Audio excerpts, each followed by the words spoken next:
recording. Good morning, crew. It's Friday, raw vlog day. I've been thinking about a whole bunch of stuff. First off, I know I've already said it in other videos, but thanks to everybody who gave me what I needed to get over 650B. That was definitely one of those ones where it was just so mental. Now that I do that jump, it's like whatever. It's like so many things in life, right?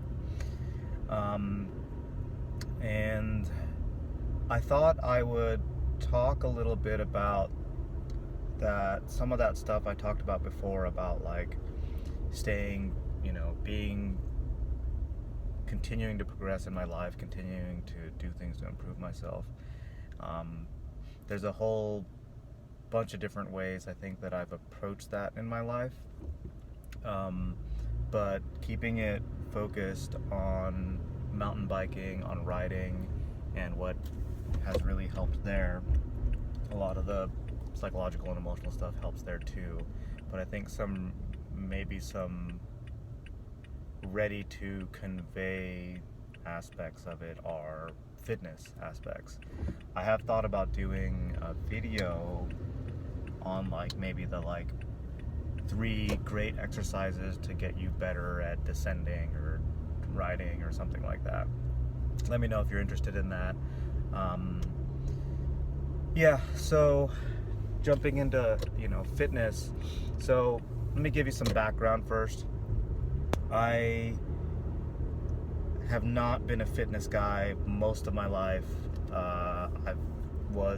Well, let's put it this way. I started smoking cigarettes around the age of 12 or 13, and by the time I was 15, I think, was smoking half a pack a day, and eventually was just smoking nonstop all the time. Chain smoker dude.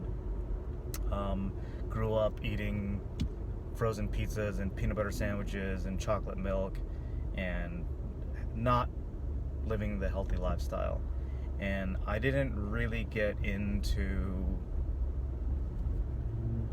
practicing fitness, building my fitness, until probably my mid to late 30s. Right when things were going really kind of downhill in terms of just my fitness. And yeah, I wasn't happy with it. And I, just full disclosure, I trained doing CrossFit a couple of days a week, 2 to 3 days a week, and I'm not necessarily prescribing that for you. Honestly, to be clear, I feel like CrossFit should work for anybody. The gym that I go to, there's everything from, there's all kinds of people. There's people that came out of collegiate level athleticism, to people who are, have been on the couch and are 100 pounds overweight, people who are missing limbs, people there's just all kinds of people in there, and everybody's getting fit, and I think that's great. Getting fitter is maybe a better way to put it. So that being said, I'm sure there's a lot of you who are gonna not be into CrossFit. There may be even some level of hate, but whatever. I think there's still some things that can be drawn from that, without putting the CrossFit brand on it, and that's basically aiming at functional fitness. So you've probably heard the term functional fitness. I want to unpack that, what that means for me, and that means increasing my physical capability in a broad array of activity types or movement types. So you can go run every day, run a bunch of miles every day. That's cool. That'll get you good at running and more long distance stuff, low energy type of activity or low intensity type of activity. Or you can go to the gym and you can do curls and bench press and whatnot, and that'll make you good at that. But if you really think, when I really think about what is needed to be ready for whatever in life, I'll give you some better exposure there. If I look at what I need to be just good at life in general, there's no such thing as leg day or arm day. There's times when you need to be able to lift something really heavy. There's times where you need to be able to go long distances, and definitely times when you have a mix between those two. That's actually most days. Most days are full body days, done right.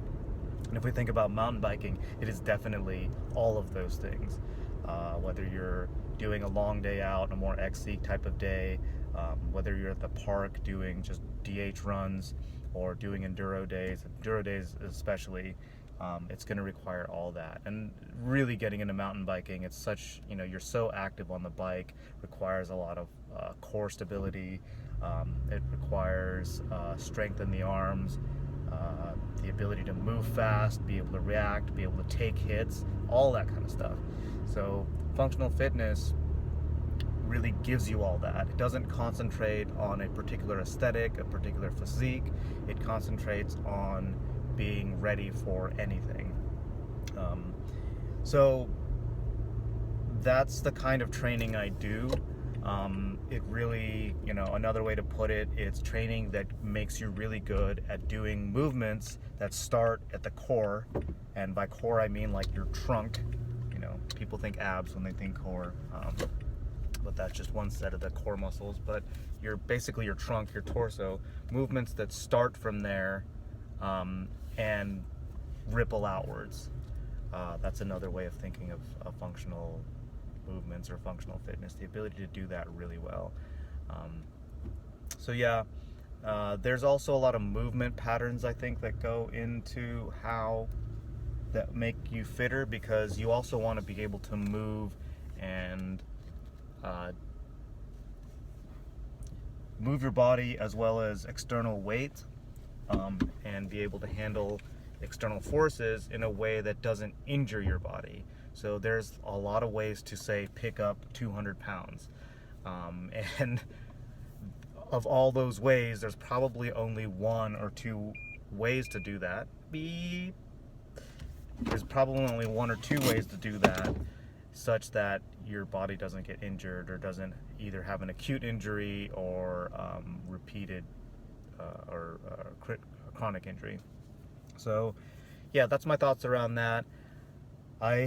So bringing it back to mountain biking, when I came into mountain biking, I had already kind of started on my fitness journey a few years before. I think I started mountain biking in 2016, and had basically quit smoking, I think, by 2012, maybe?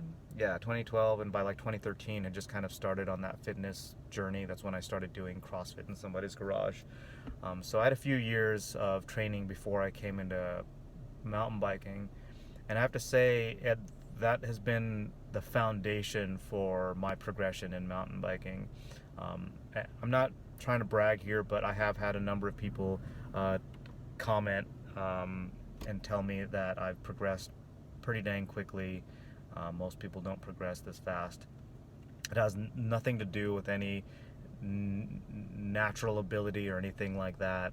I think it has a lot I don't think it has to do with that. I feel like it has a lot to do with the fact that I came in with a solid level of functional fitness.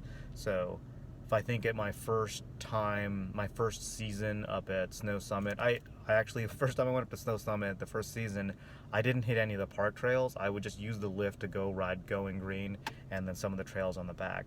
But because I had good core stability and good strength in my hands, good grip strength, and I had done a bunch of squatting and stuff before mountain biking, I could do easily 12 laps on Going Green in a day. I could just go, I was just up there all the time, and that made it so that I got more descending miles in more often, and that got me those skills faster. And then also it helped me climb. I have to say though, starting climbing, that did hurt quite a lot, because it is a different kind of movement pattern that you don't do quite as much in when you're training functional fitness. I mean, you can obviously build it in. I do it now, actually. So aside from doing pedaling on the bike, I do some other kind of stuff at the gym, like on a bike, on a stationary bike. But anyway, that being said, I feel like that's a great way to come into it. And if you don't already have that fitness, I think it's good to build that fitness. So yeah, maybe I'll do a video on that. Yeah, okay, we're right about 10 minutes. Okay, so I was gonna try to keep this to like 5 minutes. I'm gonna maybe just try to go for 10 minutes because I do tend to ramble a little bit and try to find what I'm talking about while we're going, so yeah. Hope you dug it. Let me know in the comments if you want to see like a video on like maybe, you know, some exercises that will help on a mountain bike, or whatever else maybe you want to hear me talk about or unpack. Again, thanks to everybody who gave me words of encouragement on 650B. There's another feature, really quick, let me throw this in there. There was like this rock rolly feature that I kept going around on Party Wave right before Muscle Beach, and I recently did that. That's in the next video. I don't feature it in the next video or anything, it just kind of is thrown in there. Yeah, so yeah, cool. Alright, there we go. I'm gonna go get coffee. If you like this video, hit the like button. If you didn't like the video, hit the comment button. Let me know why. Hit the subscribe button.